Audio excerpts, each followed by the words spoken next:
Hi, I'm Karen Pearson, and I chair FIT Sustainability Effort, and also I coordinate the Genspace Scholars Program. My background's in chemistry with an extensive set of experience in collaborative interdisciplinary projects, and I'm here today with the Genspace Lab Manager, Jehovani Lopez, who also is our on-site coordinator for the Genspace Scholars Program here at FIT. So today we wanted to take a little bit of time just to talk to you about what it means to be a Genspace scholar and how to navigate the application. So I'm going to start just for efficiencies and help you just through what the points in our key application are. So we ask you just for your name, what your FIT major is. If you are completing a minor, it's super helpful for us to know what that is. Years of graduation, and then we will ask you some questions that you might find a little tougher, which is, why are you interested in being a Genspace scholar? What do you hope to gain from that program? And that's part of why we're here today, is we wanted to give you a little bit of insight into what the possibilities and opportunities were for that program. The second section in our application does ask you a few more questions. So some of you are actually aware of Genspace because you've been a biodesign student in the past here at FIT and completed in the biodesign challenge. So you've had the opportunity to take a course at Genspace. So we understand for you guys, you may actually know exactly what you want to continue to do or how to expand your work and what a partnership in this kind of opportunity would mean. So for you, please explain that to us in the application. That's exactly what we're looking for. However, even if you didn't participate in the biodesign challenge, but you're really interested in this opportunity, we still want you to apply, but we do want you to understand a little bit more about the kinds of things we're looking for in your application. So I'm going to pass it to Jehovani here, and he's going to talk a little bit about what it means and how that looks actually on the ground in the laboratory at Genspace. Thank you, Karen. So the FIT Genspace internship is an internship where you can not only have access to our molecular biology lab here, but also we supplement what you already know with classes that we offer here, as well as some specific tailored classes to kind of get you geared up for looking up papers, starting your project, like experimentations, and also you'll have access to me at every time that you're here, so I can help you get started with everything in the lab and just kind of take you step by step, help you read through papers, do some discovery and research to kind of hone in on your project. And I think that's one of the most important things is like getting started. So that's like what I'll be dedicated to in the program, just helping you get on your way and then help you fly or take off. So how might a student express their interest in their application? Because you and I both review these together. And what kinds of things are you looking for in there in terms of a student you feel like will really be able to come into the lab and really thrive with the mentorship that we provide both from the FIT side of the house and also the Genspace Lab? Yeah, I think something that has kind of stuck out to me is people who are really genuinely interested in something, and maybe they don't necessarily know how to get there, but that they're really fascinated and captivated in that, and that kind of leads them to put more time and more effort into some of these.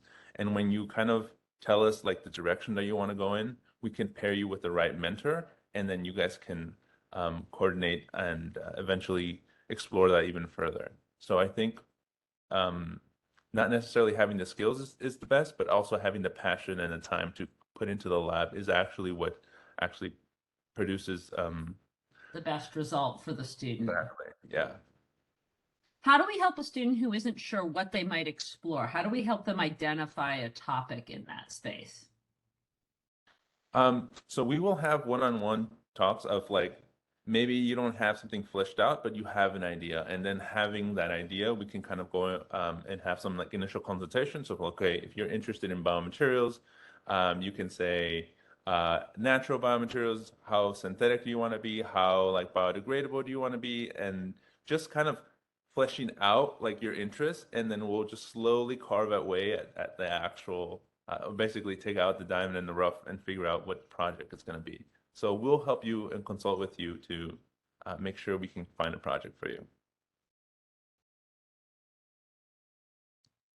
And I think that's actually really important, which is you don't have to have a fleshed out research project or idea when you complete this application, but you do have to have a fleshed out area of interest that you are hoping to kind of explore, or maybe a big problem that you want to try to find a solution to that is inspired by biology or by nature, and not utilizing a traditional synthetic route for that solution. In your experience, do you have any examples we might give somebody of some of the most successful projects in the past?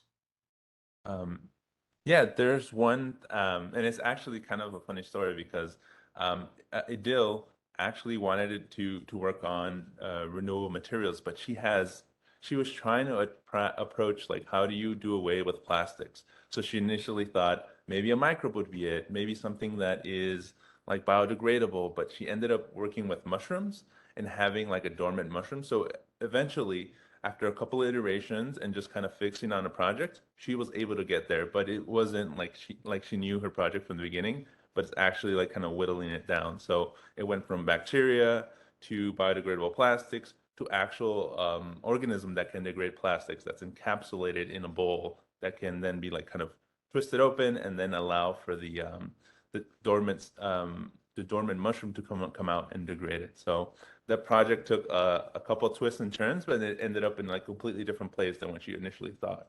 So having her explore and pairing her with a really good mentor kind of had one of like the most successful projects and a lot of trajectory and um, a lot of success in kind of getting to where she wanted to be. And she's still learning and it's great. So it really did propel her to where she is Yeah, now. that's actually a great bit. And many of you have also had the opportunity to speak with her at our sustainability fair. And I know she was out doing some student outreach for us yesterday. So it's really great to hear from our past biodesign participants. And I really want to actually encourage you to reach out to me directly if you have questions about the program or you wish to learn a little bit more about it before you submit an application. Don't hesitate to reach out, ask some questions, but mostly if you're really curious and this is something you think you'd like to add to your FIT program, it's an amazing opportunity to really expand beyond the traditional walls of the classroom and really look at these projects and ideas from intersectional components.